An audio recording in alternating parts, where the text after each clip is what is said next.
Muchas gracias, senador presidente, compañeras y compañeros senadores, distinguidas y distinguidos invitados. Como hemos podido escuchar en las intervenciones que me han precedido, estamos ante un proceso legislativo muy peculiar. No solo porque se trata del dictamen de una iniciativa preferente de la cual ha hecho uso el Ejecutivo Federal, sino porque se trata además, sin lugar a dudas, de la iniciativa del Ejecutivo que mayor número de modificaciones ha sufrido a partir del consenso de todos los grupos parlamentarios representados en el Senado de la República. Y este no es un asunto menor,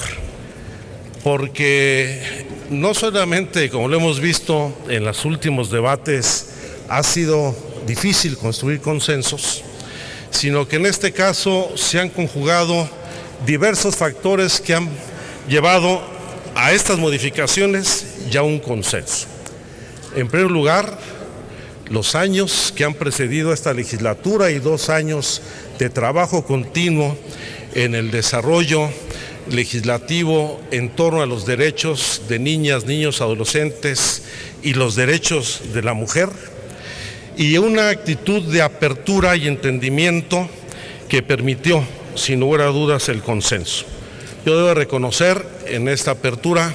la actitud de mis compañeras y compañeros presidentes de las Comisiones Unidas, que en todos los casos hicimos un esfuerzo por el entendimiento, reconocer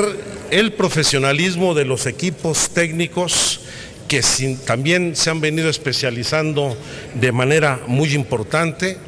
y también las aportaciones de las organizaciones de la sociedad civil,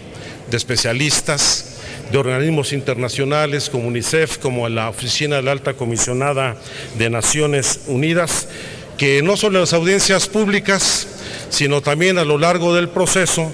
han hecho un conjunto de aportaciones que hoy nos permiten presentar este proyecto de decreto de Ley General de Derechos de Niñas, Niños y Adolescentes, con el que se crea un nuevo marco normativo que busca superar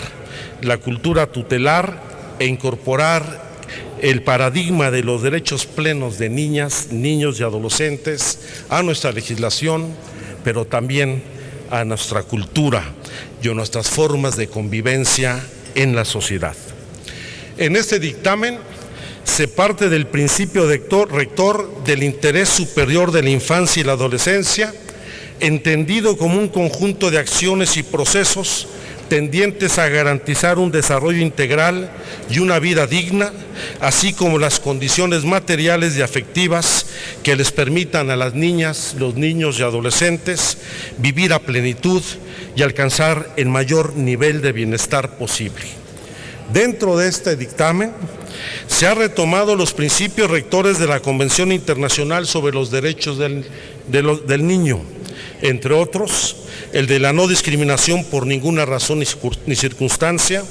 el de igualdad sin distinción de raza, edad, sexo, religión, idioma o lengua, sin distinción de opinión política o de cualquier otra índole, origen étnico, nacional o social, posición económica, discapacidad, circunstancias de nacimiento o cualquier otra condición suya o de sus ascendientes, tutores o representantes legales.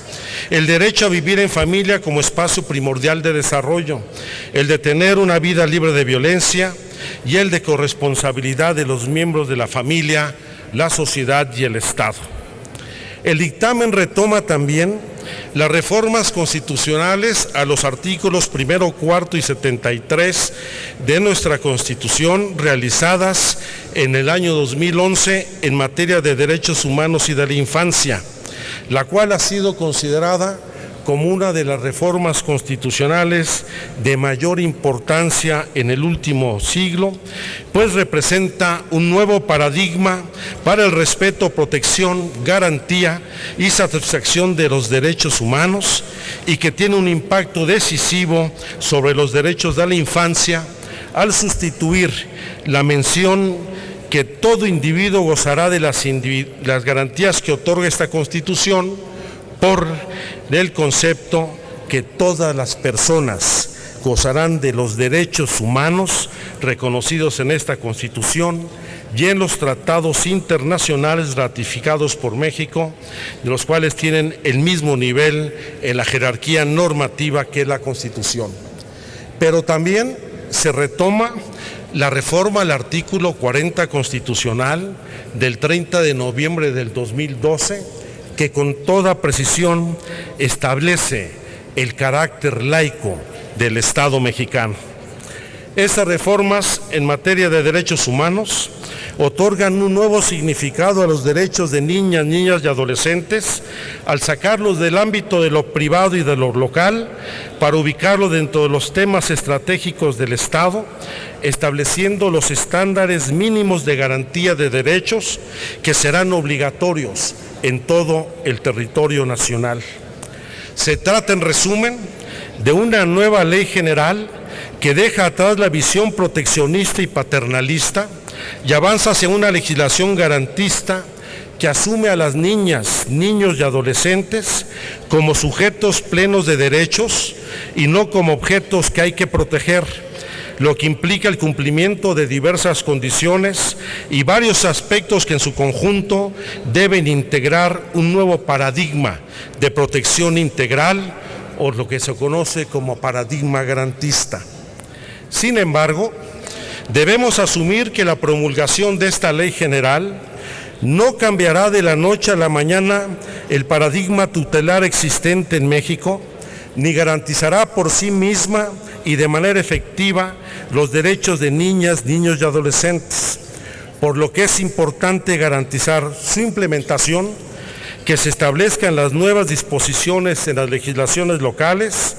que se realice una armonización legislativa que permita hacer operativa la ley, reformando los códigos civiles, penales, los códigos de procedimientos, las leyes de educación, de salud, de trabajo, entre todas aquellas leyes relacionadas con el contenido de alguno de los derechos de niñas y adolescentes y dotar de los recursos presupuestales necesarios para hacer efectiva la ley.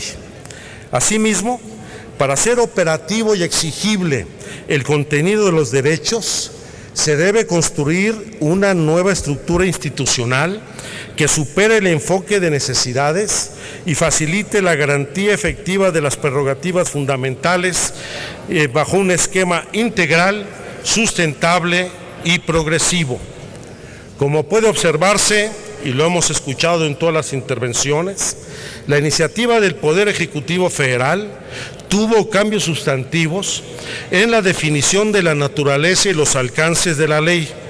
desde su nombre, que originalmente se proponía denominar Ley General de Protección de Niñas, Niños y Adolescentes, y el cual ha sido modificado en acuerdo por las Comisiones Unidas por el nombre de Ley General de Derechos de Niñas, Niños y Adolescentes, a los quienes se les reconoce como titulares de derecho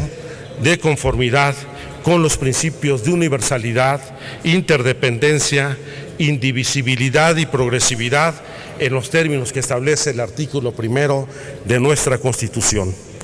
En ese mismo sentido, se ha establecido con claridad que la ley tiene como objeto garantizar el ejercicio pleno, el respeto, protección y promoción de los derechos humanos de niñas, niños y adolescentes, conforme a lo establecido en la Constitución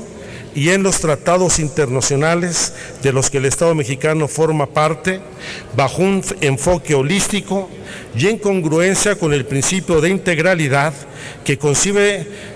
a niñas y niños y adolescentes como personas autónomas, titulares de derechos, que deben ser protegidas de manera integral, solidaria y simultánea por la familia, la sociedad y el Estado, para garantizar el ejercicio pleno de sus derechos, así como para prevenir que estos sean amenazados o vulnerados. De esta manera, quedan establecidos con toda precisión como derechos de las niñas, niños y adolescentes el derecho a la vida, a la supervivencia y al desarrollo, el derecho de prioridad, el derecho a la identidad, el derecho a vivir en familia,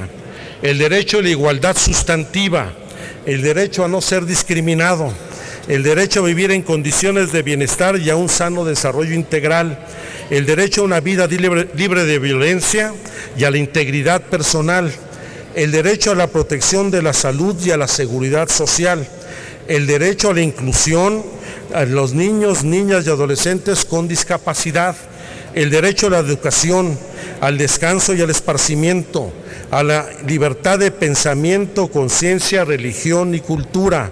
el derecho a la libertad de expresión y de acceso a la información, el derecho de participación, de asociación y reunión, el derecho a la intimidad, a la seguridad jurídica, al debido proceso y el derecho de niñas, niños y adolescentes migrantes, acompañados o no, nacionales o extranjeros. Esperemos, y esto va a ser la tarea realmente difícil en el futuro inmediato, que esta ley pueda instrumentarse plenamente, ya que las niñas, niños y adolescentes en nuestro país representan el 37% de la población mexicana, aproximadamente 40 millones de mexicanos y mexicanas, quienes, hay que asumir, son niñas, niños y adolescentes muy distintos a los que surgieron de generaciones anteriores, que indudablemente viven en un mundo globalizado, con mayor desarrollo tecnológico, con mayor comunicación, lo que implica también atender los retos que prevalecen por la exclusión de que son objetos debido a la enorme concentración del ingreso, la pobreza y la desigualdad que existe en el país, porque hoy el 80% de las niñas, los niños y los adolescentes tienen riesgos para poder desarrollar con plenitud su calidad y su condición de vida. Hemos dado un paso legislativo importante, ahora lo más importante debe ser la implementación y el poder garantizar que estos derechos sean ejercidos y exigidos por las niñas, los niños y los adolescentes mexicanos. Muchas gracias. Gracias, senador Alejandro Encinas Rodríguez.